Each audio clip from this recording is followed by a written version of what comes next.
Hello, great ones. Welcome to the Live and Be Great podcast. I'm your host, Latanya Sampson McDonald. I am a life coach and a registered marriage and family therapist associate. And this podcast was created to motivate, educate, and inspire all to live and be great. On today's episode, we are discussing ways that we can overcome limiting beliefs. This is an important one, and I cannot lie to you, it is a constant issue that you're going to have, I believe, as you grow throughout your lifetime. But if you have strategies in place to counteract that, it can be beautiful, right? Like, it can literally be a win. And sort of like, I would say something to overcome that gives you a sense of joy and accomplishment when you have a strategy to combat it every single time. And I'm thinking in the mindset of, okay, I have this limiting belief. I'm going to figure out how to overcome this again. And then when I do, I've won. For those of us who like to win. And sometimes our biggest threat is ourselves. It's our own mental beliefs about ourselves. Okay? So I honestly believe that our limiting beliefs really stop us from thriving. Like our fears about not being good enough or what someone else will think because they're projecting their own limiting beliefs onto you.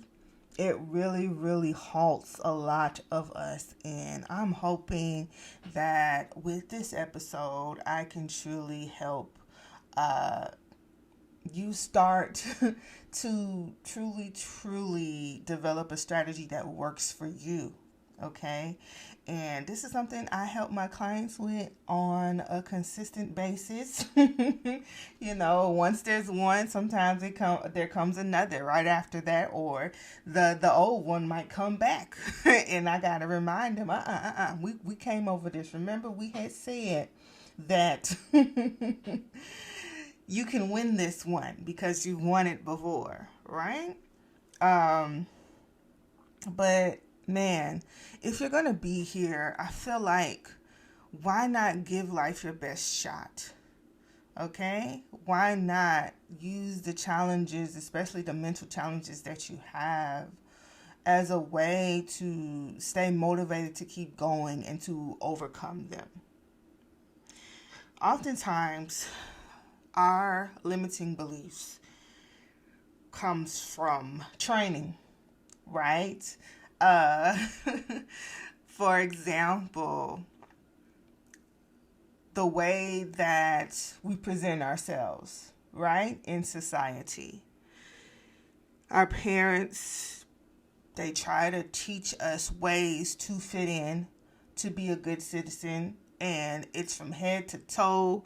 How you speak, how you think, you dress a certain way when you go to church or when you go to school, and you talk a certain way, don't use swear language and things of that nature, right? So a lot of it comes from training to where you feel as though there's a right and wrong way to do things. And unfortunately, it really is so hard to get back to your true self and to feel free in that and not worry about the judgment based off of, our parents were trained to be a certain way and it gets passed down. This is how you survive, right?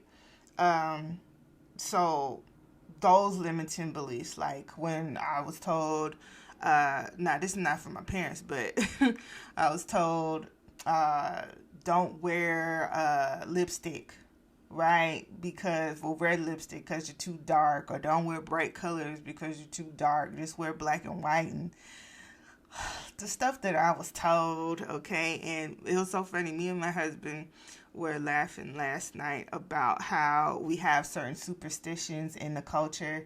Like they say, make sure you always have a pair of clean underwear. I'm gonna listen, full disclosure, okay? I wash my underwear every time I take it off, like I hand wash them. So I was brought up to always have clean underwear no matter what. And like the culture would say, my Caribbean culture would be like, okay, you never know if you may get in a car accident or your house may be on fire. You want to make sure you have clean underwear. And I'm like, well, he was like, for what? Like, who is going to be focused on that when they're saving your life? And I think it came from out of courtesy, but also it goes back to, okay, what would this person think of you that's trying to save your life if you have on dirty underwear? Yeah, so it's like stuff like that, and I'm sure you guys could think of certain cultural norms that were implemented into how you move and how you think and the way that you are. That when you look back now, it doesn't really make sense. Okay. Another way is trauma, right? Your perception of what happened to you. Okay. I have a thing where I don't, for a long time, I wouldn't turn the lights on in the bathroom. Because, and I still, sometimes I go back to that. I ain't turning the lights on in the bathroom, right? It's because I grew up with three brothers, and there came a time where I had to clean up after them. In the bathroom, I just,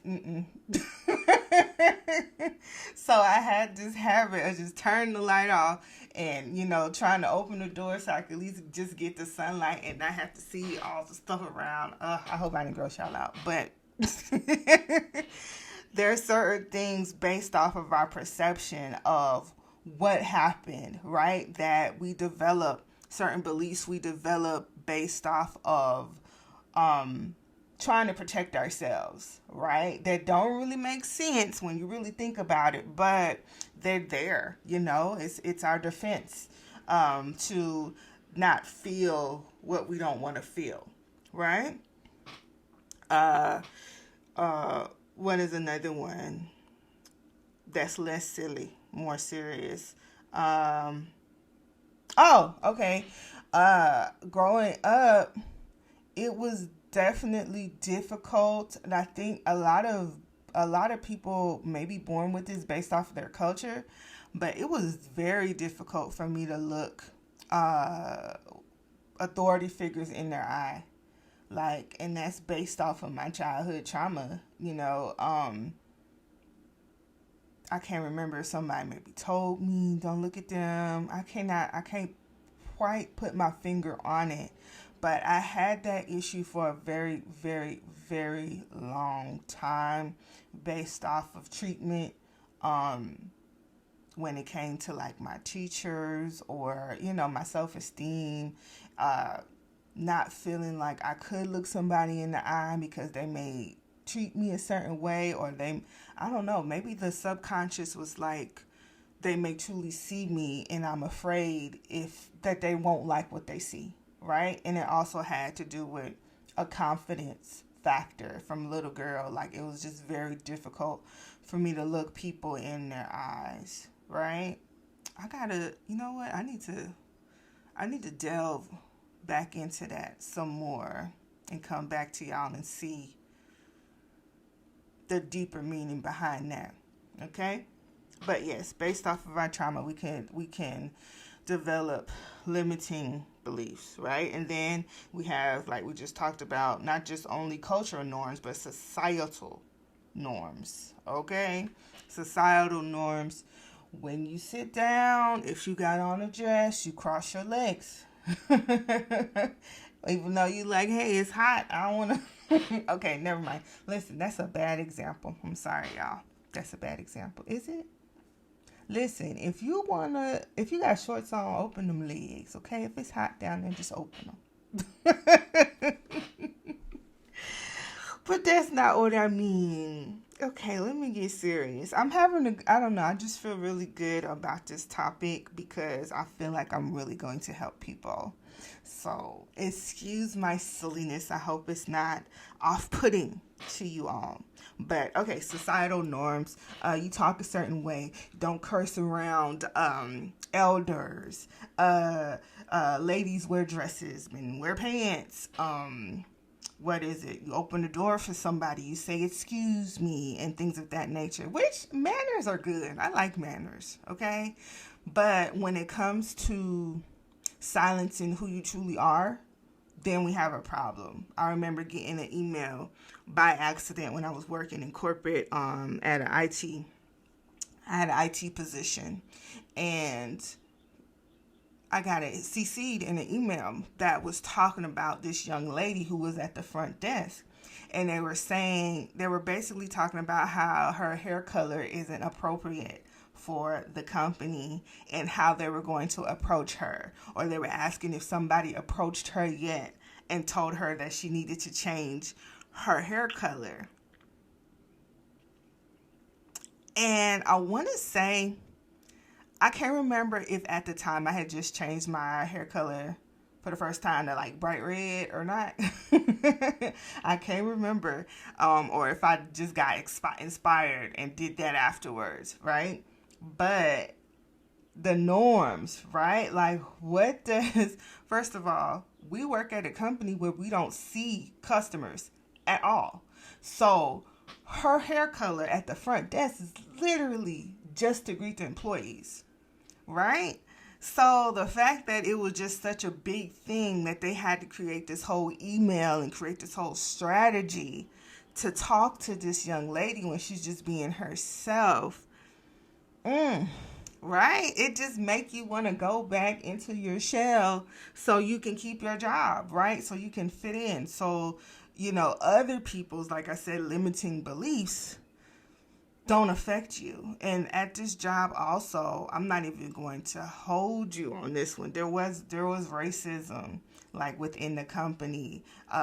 Like when I did dye my hair red, listen, the LGBTQ at the company, they didn't have a problem with it. I was getting compliments left and right.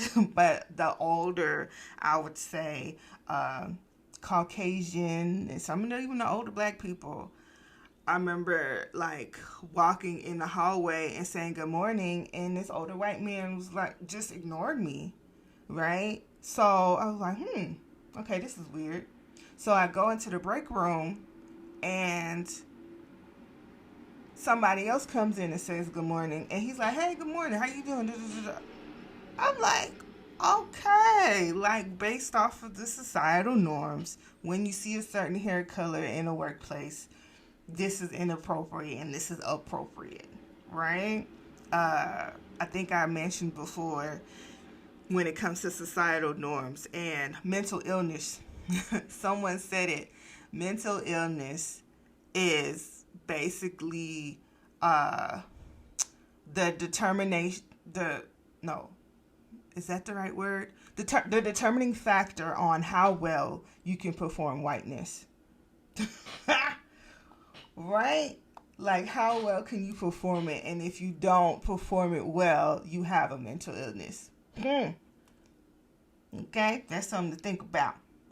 Not saying that mental illness isn't real, right? Because it is. But what we base it off of, it's very interesting.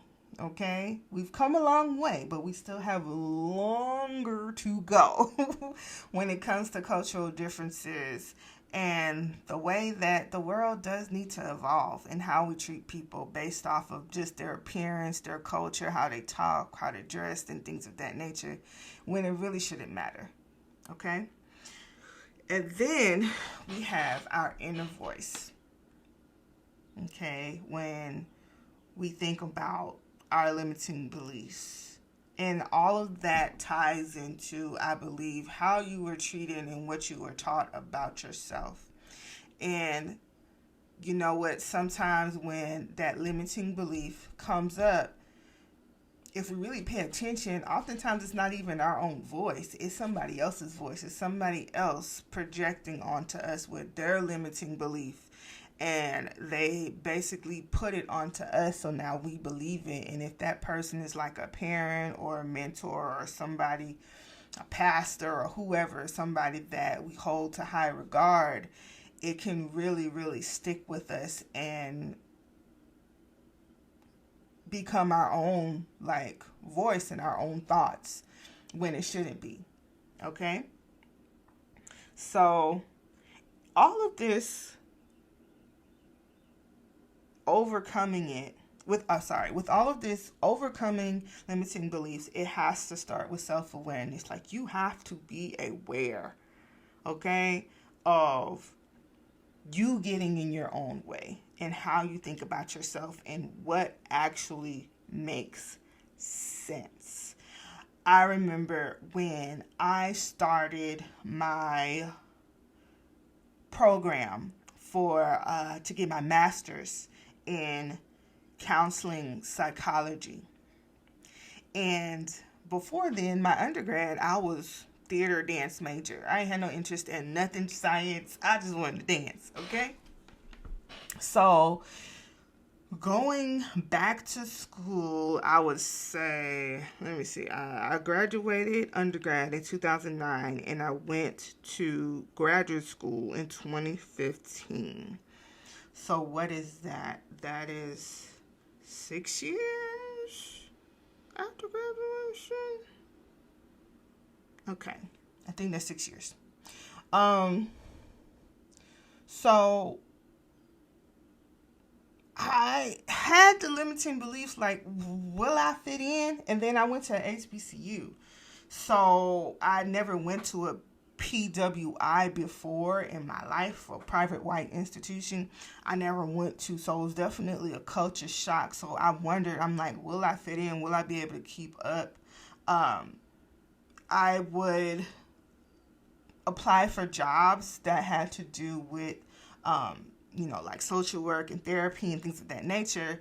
And they would look at my resume and they'll be like, your major was in theater and dance, you're a dancer. Or they'll look at my resume and they'll say, oh, you do IT, this is not IT. That, like, those jobs are like, you don't have no experience. So, and you're like, well, how am I going to get some experience if you do not hire me? Right? So they even, felt like I couldn't do it based off of whatever the standard was when it comes to hiring somebody for that position. I think a lot of us go through that, especially us that are fresh out of college or are trying to get into the field that we're going to school for so we can get some experience, right? So I did have that like fear of, what if I can't do this? What if I am just a dancer? You know what? We're going to back up a little bit. Y'all see what I just did there? The way I talk, right? I know certain people will feel a certain type of way if I don't speak the proper way. So we quick to correct ourselves when it comes to our communication. Even that, right? Can I say this properly? Am I saying this properly? Even though, like, everyone has little missteps in their speech and mispronounced words every now and then. Every culture, every race, every person, no matter how much education that you have, even if you're a public speaker, there's nothing wrong with it. Okay, we glitch sometimes, especially during a time where we're talking about something that we're passionate about or something that has some sort of emotion that you're trying to get across. And sometimes it's easier to get across the emotion than it is what you're actually trying to say. Okay, So I just wanted to back up there a little bit to tell y'all how deep this stuff is ingrained in us, our limiting beliefs, right? So yes, I'm like, am I smart enough to do this? And I was getting A's. I was. And when I had that situation with the young lady, that, you know what, I'm not going to talk about it this episode. If y'all don't know what I'm talking about, my experience at Mount St. Mary's University, go search the podcast. And you're going to find it. But even that situation, for those who have listened to it, someone else was judging me, right? Based off of what they believed, and they didn't give me a chance. They didn't even think about, okay, what background does she come from? Does she know this? They were already like putting me in a position where I could have got kicked out of school, right? Based off of that. So that didn't help me. Like I said, trauma can sometimes set you back into feeling like those limiting beliefs are true. Okay? But I'm glad I overcame it. Like, I got A's and B's. You had to. If you wanted to graduate, I had plenty of experience, so many success stories, even as a dancer, right? And even now, when I said even as a dancer, like, that's my background. That's still a part of me. It doesn't limit me, right? And sometimes we feel like we can only focus on one gift. But I have to remind y'all, I'm a Black woman. So I am talented in many things. A lot of it is by force, not by choice, okay? Based off of our upbringing, having to be 10 times better in everything. It carries, okay, into our adult lives. And you all know the main reason why I went into therapy was to help save my family. I was tired. And when you do the work, if you're doing it right, when you go through that program, you got to work on yourself. You got to face every last part of yourself during that time. And sometimes I would still dance, and sometimes I wouldn't, and it would affect my mood. But because of who I am, I had to even overcome the limiting beliefs that I could only focus on one thing. Now, I was to give up, right? So let me segue into the next limiting beliefs when it comes to the other part of me, which is a performer, which loves to inspire people through entertainment, right? I remember seeing the Beyonce Homecoming, right? And, you know, because I don't dance as much, and in the fibroids situation, I didn't dance as much when I was in school. You know, you tend to put on weight. Like, you'll see it happen with all athletes who aren't going to practices 2 days and things of that nature. Your body is like, what are you doing? Okay, so you can put on weight. You grow up, right? It happens. When we age, we sometimes get bigger, some of us get smaller, or whatever the case may be. But definitely, it's very common for athletic people. Okay? Yes, dancers are athletes. Don't fight me. Fight your mama. Okay. So, when it came to that, I remember seeing Homecoming, and I'm seeing plus size women that are heavier than me dancing for Beyonce. And I thought, listen, I'm too old. I done got big. That's not a thing. I can never dance for Beyonce. And when I saw the girls, I was like, wait a minute, what is wrong with me? Why did I listen to other people's other people's limiting beliefs about what a dancer should look like and how old she can be and when you should stop and just focus on this or just focus on that?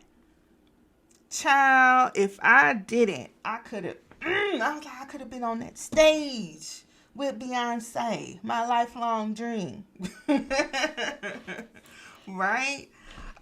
So now, y'all, I am bigger than what I used to be. I mean, like, when I first started dancing, when I was a teenager, of course, and in my 20s. But even at 37, I told y'all, go look at my page. Go find me somewhere. Okay, y'all have to search. I ain't gonna tell y'all where to go. But go find me. I'm still, I still got it. Okay? And no one can tell how old I am. No one, the people they don't even know how small I used to be unless they go digging. It's not a thing when I go to dance class now or when I perform. Okay? And I still, those both parts of me, the part that loves to heal and inspire through therapy and coaching and also in spirituality, and the part of me that when I don't have the words to say, I dance it, right? They're still amazing. Okay? I don't have to sacrifice one for the other. I don't. And I still have goals for each. I still grow with each. Okay? So overcoming those limiting beliefs, sometimes you do have to see an example of somebody doing both, right? Or somebody, you might have to find like someone that you can look up to that doesn't allow, like when I think about Jamie Foxx, okay, and how he can sing his behind off and then act, right? When I think about those type of people, or Keke Palmer, my goodness, okay, that girl dance, sing, act, direct, produce, like everything. She does it all and she makes it work for herself. Okay? So yes, I can be a therapist. Oh, and TikTok, my goodness, when I got on TikTok and I saw these therapists busting it down, I was like, hold on. What am I doing? Like sometimes the Most High, whoever you believe in, the universe, whatever spiritual connection, sometimes you'll get when you're looking for it, you'll get the example that you're looking for. Sometimes we need that to be a little boost and be like, okay, I could do this too. Okay, like they were really doing, like when I saw them therapists on TikTok, like really hitting real choreography, I'm like, what the heck is wrong with me? Right? And even when I saw like the older women, they more flexible than me, grays in their hair, got grandchildren doing like real hip hop. I'm like, you know what?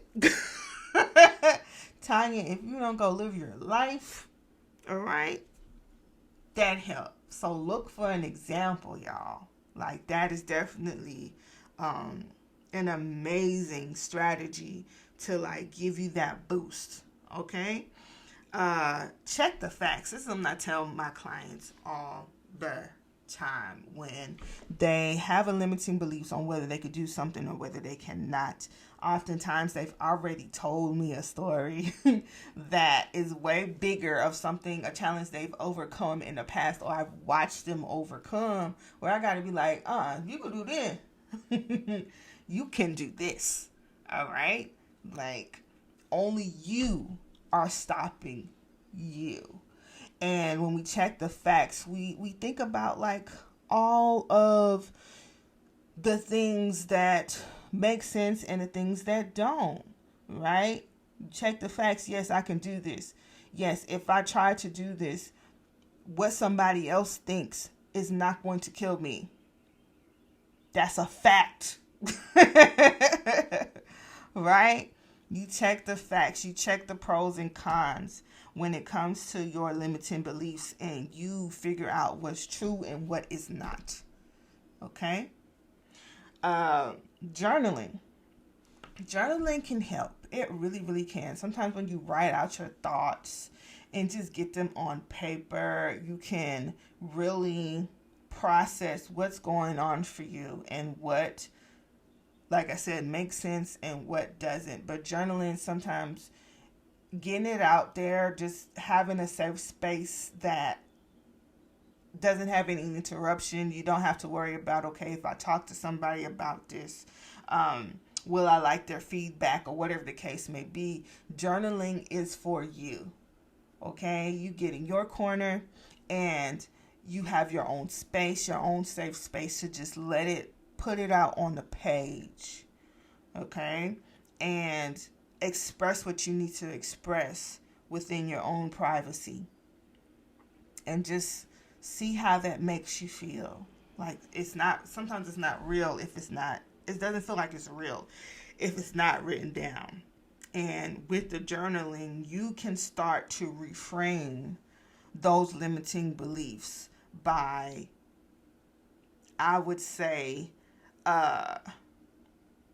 for example, you put, I don't believe I can do this, right? You reframe it. Wait, but I've done this before when I went and did this. Fill in the blank. You reframe it, okay? Like I said, if I could do this, then I can do that. In those terms, write it down. Challenge those beliefs on paper. Another important factor when it comes to overcoming limiting beliefs is your support system, your tribe, okay? It can include friends. It can include a group that has a common interest. Like, I love my little dance group. I really do. We have a good time and we just focus on dance. Nothing else but dancing, and it's awesome. I have my friend group, my best friends, and, therapy, having a therapist or a life coach support system, and some of us are close to our families, right? A spouse, I have a husband is very, very supportive. My mom is very, very supportive. So having that, right? That space where you can go to them. And I'm not saying that sometimes you can't go to everybody, because if they haven't gotten to a certain place in their journey yet, they can kind of, put their limiting beliefs. You kind of see where they're stuck at, and sometimes they can't help. Or, watch this. I love the process of sitting back and asking myself, what would I tell someone else that was struggling with this current limiting belief that I have? Right? And the stuff people come up with when it comes to someone else, miraculous. Okay? Life-changing. So encouraging, so thoughtful. So sometimes if you do have a conversation with, someone in your support system, and you see, okay, well, they're like, well, I don't know, because I still struggle with that too. And you, from the outside looking in, may be like, well, wait a minute. I see you over here and you look amazing. Like, you do this so well, and this. And they're like, you really think so? Like, yeah. And then next thing you know, they telling you, but you, it comes up, right? If you really have a good friendship, and it's an empathetic one, and it's thoughtful, it's caring, and ain't no hate going on, no jealousy going on, that can be your interaction when you do speak up about your insecurities that you and someone else may have. You can kind of pour into each other when it comes to that, and it's okay to do that when you're trying so hard to figure it out yourself. Sometimes you just need that support. Sometimes you need that person to listen and to give that feedback, or to validate, hey, I feel this way too. And then you never know what can happen, right? That can come out of that support. And I do with my clients all the time. Like, I'm still, I don't have an answer for that just yet. Right? And then magic happens. I go find it, or they find it, and we get to another level, and we conquer that limiting belief together. Okay? So a support system, your tribe, that's a good space. Like, even if you're someone who doesn't have like close friends, you can look on Facebook, you can go to Meetup. for and type in that issue, and you can join groups about with people that struggle with the same thing and get some validation and some support there as well. All right, you do not have to do any of this alone. You don't. So support system is definitely key to the strategies of overcoming limiting beliefs.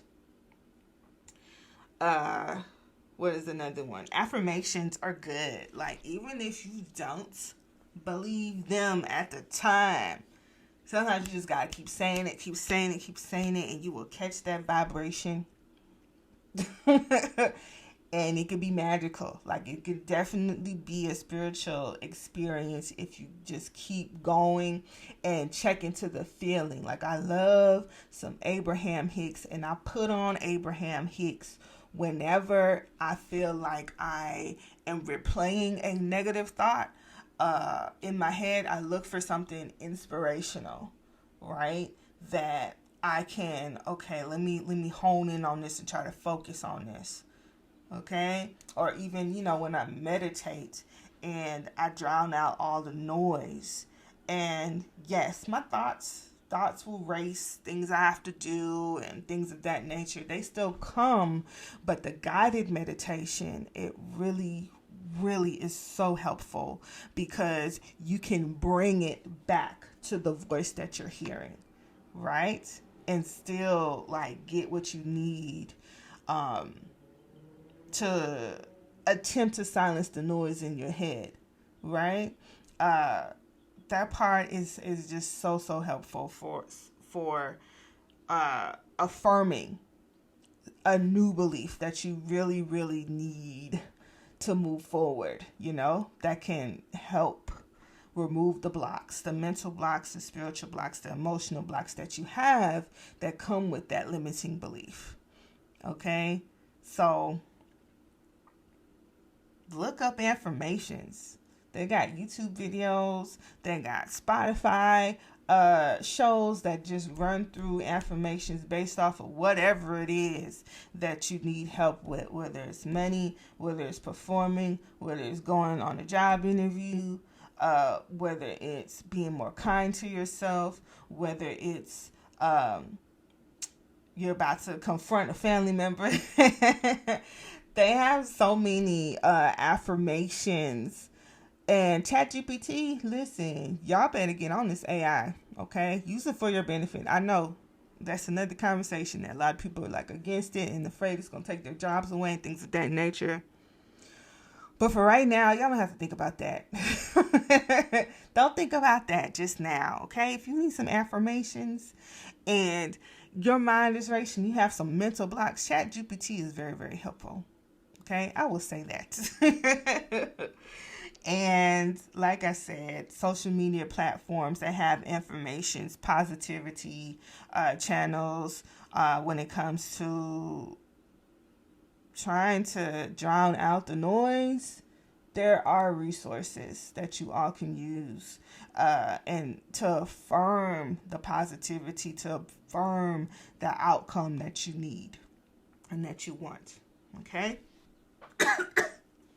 So this podcast is going on a little bit long, and I was going to go through the zodiac signs because you guys know I'm combining my spirituality, my psychology, and astrology, everything that I know, okay, to support my listeners as well as my clients because it's been so helpful to me. So the more I explore spirituality and I don't limit myself and I stay true to what is fitting and what I've proven myself, it's beautiful to not let the societal norms or your previous teachings stop you from exploring what can be true for you and beneficial for you. Okay? So the next episode, let me go ahead and make a note. The next episode, I am going to go through each sign, each zodiac sign, right? The sun sign, okay? Sun sign is the sign that you identify as based off of the year and day. No, based off of the month and day that you were born. So that's the first part of your zodiac chart. And I'm going to go through a limiting belief for each sign on the next episode. So stay tuned. Okay, and I'm going to teach you all about that. And I feel like it may help. It may help you. It may help someone else. It may even help you understand someone else. Okay, if you go up to them and say, hey, you're so-and-so, you struggle with this and that. Is that true? Okay, watch them say, yeah. Watch. If they're a Sagittarius, they might be like, no. Inside joke. Sagittarius is no. Why I would say that. And if they don't, you'll find out if you keep listening. Okay, so we're going to delve into that on the next episode of Overcoming Limiting Beliefs with some more strategy. And I'm going to get more specific because your personality does play a role in how you think about yourself and what's unfortunately can be ingrained in you. And I know this will be helpful. Okay, so I believe this is going to help someone today. I really do. And y'all share this. Share this with your family, with your friends. Replay it. Take notes. Okay? Try to implement the strategies that I've given you. Okay? Remember, this is still a lifelong journey. I'm not saying that you'll never have limiting beliefs again, because you will. But like I said in the beginning, if you have a strategy that is bulletproof, hey, competition that you can win every single day. All right? All right, my peoples. Thank you so much for listening and wanting to be here and to be better for yourself. Okay? Until next time, give yourself permission to live and be great.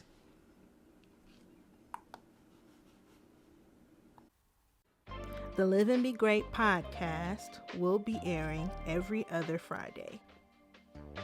If you have truly enjoyed this podcast, thank you. Thank you for listening. Thank you for giving Live and Be Great a chance. Please feel free to share, like, give a review, subscribe on whichever platform that you're listening to right now, on iTunes or Apple Podcast, Spotify, Anchor, as well as Google Play. The Live and Be Great podcast is strictly crowdfunded, so if you are interested in becoming a supporter, you can click the link in the description, or you can go to liveandbegreat.com and scroll to the bottom and donate to the Live and Be Great podcast today, so I can continue to give you good and motivational content. Thank you all for listening, and don't forget to give yourself permission to live and be great.